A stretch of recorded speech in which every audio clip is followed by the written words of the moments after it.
प्यारे दर्शकों नमस्कार। तारीख है आज 6 अप्रैल 2026, दिन सोमवार, हिंदी तिथि वैशाख माह कृष्ण पक्ष चतुर्थी। आइए नजर डालते हैं हमारे प्यारे राज्य हिमाचल प्रदेश की तमाम बड़ी खबरों पर।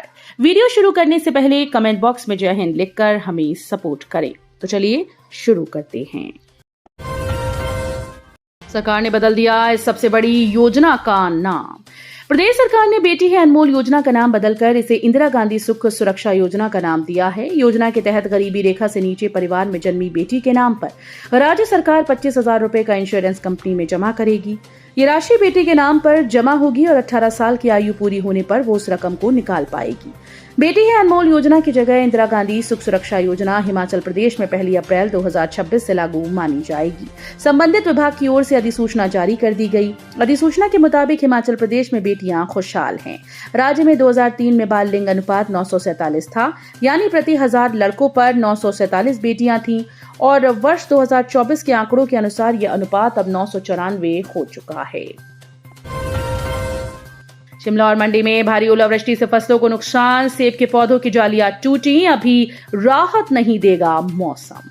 हिमाचल प्रदेश में रविवार को भी दोपहर बाद मौसम ने करवट बदली। शिमला और मंडी के ऊपरी इलाकों में भारी ओलावृष्टि हुई। शिमला में जुब्बल के शीली, पराली, कुलगांव, शिरोली, छाजपुर, टिक्कर और रोहड़ू के छोहारा क्षेत्र, समरकोट और जांगला वैली में भारी ओलावृष्टि दर्ज हुई। इससे सेब व अन्य गुठलीदार फसलों को नुकसान पहुंचा।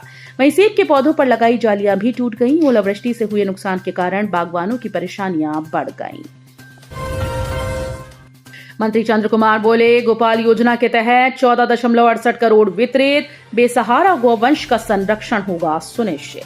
पशुपालन मंत्री चंद्र कुमार ने कहा कि राज्य सरकार ने बेसहारा गौवंश की बढ़ती समस्या के समाधान और किसानों की फसलों की रक्षा हेतु महत्वपूर्ण कदम उठाए हैं। वित्तीय वर्ष 2025-26 के दौरान गोपाल योजना के तहत 14.68 करोड़ रुपए की राशि वितरित की गई। चंद्र कुमार ने कहा कि बेसहारा पशुओं से उत्पन्न गंभीर समस्याओं, विशेषकर फसलों को होने वाले नुकसान को देखते हुए सरकार ने समस्या के समाधान की दिशा में ठोस प्रयास किए हैं। गेहूं खरीद केंद्रों में 8 अप्रैल से शुरू होगी गेहूं की खरीद। 255 किसानों ने करवाया पंजीकरण। गेहूं खरीद केंद्रों में 8 अप्रैल से गेहूं की खरीद शुरू हो जाएगी। गेहूं की फसल बेचने को लेकर खाद्य आपूर्ति विभाग के पोर्टल पर किसानों का पंजीकरण शुरू हो गया है। 5 अप्रैल तक 255 किसानों ने खाद्य आपूर्ति विभाग के पोर्टल पर गेहूं की फसल बेचने को पंजीकरण करवाया। इसमें 176 किसानों के पंजीकरण वेरीफाई किए गए, जबकि 67 किसानों के टोकन जनरेट किए गए।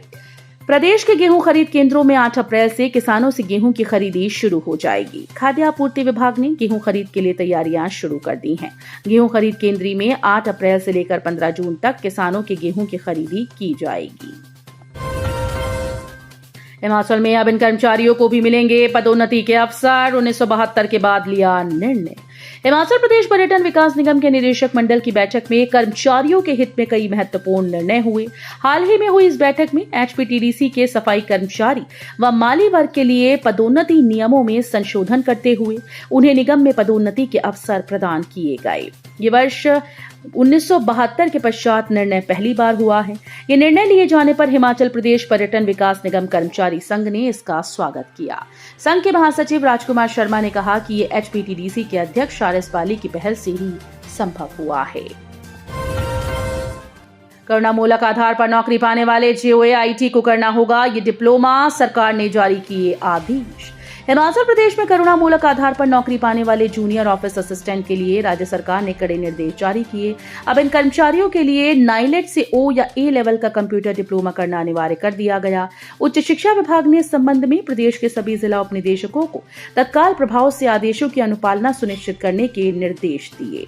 इस आदेश की सबसे बड़ी और चौंकाने वाली बात यह है कि उच्च शिक्षा वाले डिग्रीज को इस पद के लिए नाइलेट के समक्ष नहीं माना जाएगा। असम में भाजपा सरकार पर सीएम सुक्खू का तीखा हमला, लगा ये आरोप। असम की राजधानी गुवाहाटी स्थित राजीव भवन में आयोजित प्रेस कॉन्फ्रेंस के दौरान मुख्यमंत्री सुखविंदर सिंह सुक्खू ने असम की भाजपा सरकार पर तीखा हमला बोला। उन्होंने आरोप लगाया कि असम में भाजपा सरकार प्रदेश की संपदा को नुकसान पहुंचाने वाले फैसले ले रही है। उन्होंने कहा कि असम सरकार ने अडानी पावर के साथ 6000 मेगावाट विद्युत उत्पादन का समझौता किया, जो असम की जनता के हित में नहीं। उन्होंने कहा कि पावर परचेज एग्रीमेंट 6.30 रुपए प्रति यूनिट की दर पर किया गया, जबकि सौर ऊर्जा परियोजनाओं से बिजली 2.50 से 3 रुपए प्रति यूनिट के बीच उपलब्ध है। उन्होंने कहा कि इस समझौते में अनियमितताओं की आशंका है और इसकी जांच होनी चाहिए। लड़भड़ोल में एचआरटीसी बस के इंजन में भड़की आग, बाल बाल बचे यात्री, चालक परिचालक कर रहे थे भोजन। लड़भड़ोल बस स्टैंड के समीप रविवार दोपहर हिमाचल पथ परिवहन निगम की एक बस के इंजन में अचानक आग लग गई। गनीमत रही कि यात्रियों की सूझबूझ और स्थानीय लोगों की मदद से समय रहते आग पर काबू पाया गया, जिससे एक बड़ा हादसा होने से टल गया। एचआरटीसी की बस बैजनाथ से संधोल रूट पर जा रही थी। रविवार दोपहर करीब 1:45 पर जब बस लड़भड़ोल बस स्टैंड के पास पहुंची तो चालक और परिचालक बस खड़ी करके खाना खाने के लिए पास के एक ढाबे में गए। इसी बीच बस में बैठे कुछ यात्रियों ने इंजन से अचानक धुआं उठता देखा। स्थिति की गंभीरता को भांपते हुए बस में मौजूद सवारियों ने तुरंत इसकी सूचना ढाबे में मौजूद चालक परिचालक को दी। इसके साथ ही सभी यात्री दिखाते हुए सुरक्षित बस से नीचे उतर गए। आईआईटी मंडी 33 वर्ष के लिए समझौते का कर रहा उल्लंघन, माइंडट्री स्कूल प्रबंधन का आरोप, खटखटाया हाईकोर्ट का दरवाजा।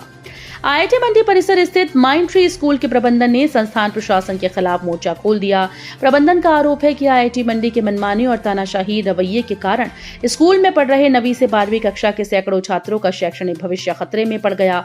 मामला प्रदेश उच्च न्यायालय के विचाराधीन है, जहां स्कूल प्रबंधन ने आईआईटी प्रशासन के निष्कासन नोटिस को चुनौती दी है। स्कूल प्रबंधन के अनुसार वर्ष 2017 में एक विज्ञापन के जरिए माइंडट्री स्कूल को कैंपस में आमंत्रित किया गया था और 33 वर्षों के लिए विधिवत लीज करार हुआ था। सब कुछ सुचारू चल रहा था, लेकिन 2022 में नई स्कूल प्रबंधन समिति के गठन के बाद से ही परेशानियां शुरू हुई। एचपीयू में परीक्षा फॉर्म भरने में देरी पड़ेगी महंगी, विलंब पर लगेगी दुगनी फीस, डुप्लीकेट सर्टिफिकेट लेना भी हुआ महंगा। हिमाचल प्रदेश विश्वविद्यालय में अब परीक्षा फॉर्म भरने में देरी महंगी पड़ेगी। पहले परीक्षा फॉर्म भरने में देरी होने पर 200 या 400 रुपए का विलंब शुल्क लिया जाता था, लेकिन अब परीक्षा फॉर्म भरने में 20 दिन से अधिक की देरी होती है तो 3600 की जगह 7200 रुपए लिए जाएंगे। 15 दिन की देरी पर 1200 के बजाय 1800 लिए जाएंगे। अमरूद तोड़ने की इतनी बड़ी सजा, रेलिंग से बांधे मासूम बच्चे के हाथ पांव और फिर पूर्व सैनिक पर लगे गंभीर आरोप। जिला ऊना की ग्राम पंचायत बेहड़ाला में एक बेहद शर्मनाक और अमानवीय घटना सामने आई। यहां महज कुछ अमरूद तोड़ने पर एक प्रवासी मासूम बच्चे को घर के अंदर सीढ़ियों की रेलिंग से बांधकर उसकी पिटाई करने का मामला सामने आया। इस घटना का वीडियो सोशल मीडिया पर तेजी से वायरल हो रहा है, जिसमें डरी सहमी बच्ची रोते हुए अंकल मुझे बचा लो, अंकल मुझे बचा लो की गुहार लगा रही है। वीडियो सामने आने के बाद स्थानीय लोगों में भारी रोष है और पुलिस ने तुरंत कार्रवाई शुरू की। प्राप्त जानकारी के अनुसार बेहड़ाला गांव में एक पूर्व सैनिक पर आरोप है कि उसने एक प्रवासी बच्ची को अमरूद तोड़ते पकड़ लिया। आरोप है कि वो व्यक्ति गुस्से में बच्ची को खींचकर अपने घर के भीतर ले गया और वहां सीढ़ियों की रेलिंग के साथ उसके हाथ पांव बांध दिए, जिसके बाद उसके साथ अमानवीय व्यवहार किया गया। कुश्ती में हिमाचल बना ओवरऑल चैंपियन, स्विमिंग और एथलेटिक्स में मिली निराशा। खेलो इंडिया ट्राइबल गेम्स 2026 में हिमाचल प्रदेश के खिलाड़ियों ने शानदार प्रदर्शन करते हुए कुश्ती और भारोत्तोलन में प्रतिभा का लोहा मनवाया। राज्य ने दोनों खेलों में 15 पदक जीते, इनमें 14 कुश्ती और एक भारोत्तोलन में पदक शामिल है। टीम के साथ नोडल अधिकारी के रूप में गए कोच मनोज ठाकुर ने बताया कि 25 मार्च से 3 अप्रैल तक रायपुर में आयोजित प्रतियोगिता में हिमाचल प्रदेश ने कुश्ती, भारोत्तोलन, स्विमिंग और एथलेटिक्स में भाग लिया। उन्होंने बताया कि कुश्ती में हिमाचल ने पूरे देश में ओवरऑल चैंपियन बनने का गौरव हासिल किया, जबकि भारोत्तोलन में एक पदक जीता। हालांकि स्विमिंग और एथलेटिक्स में टीम को पदक नहीं मिल सका। एएनटीएफ की बड़ी कार्रवाई, हरोली के नंगल कला में चिट्टे के साथ रंगे हाथों धरा तस्कर, अब खुलेंगे बड़े राज। जिला ऊना के हरोली उपमंडल के तहत नंगल कला में पुलिस और एंटी नार्कोटिक्स टास्क फोर्स ने नशे के खिलाफ बड़ा प्रहार किया। टीम ने एक युवक को 10.36 ग्राम चिट्टे के साथ रंगे हाथों पकड़ा। पुलिस ने आरोपी के खिलाफ एनडीपीएस एक्ट के तहत मामला दर्ज कर उसे हिरासत में ले लिया। तो ये थी आज की फटाफट खबरें। हम मिलेंगे अगले बुलेटिन में, तब तक के लिए धन्यवाद। जय हिंद।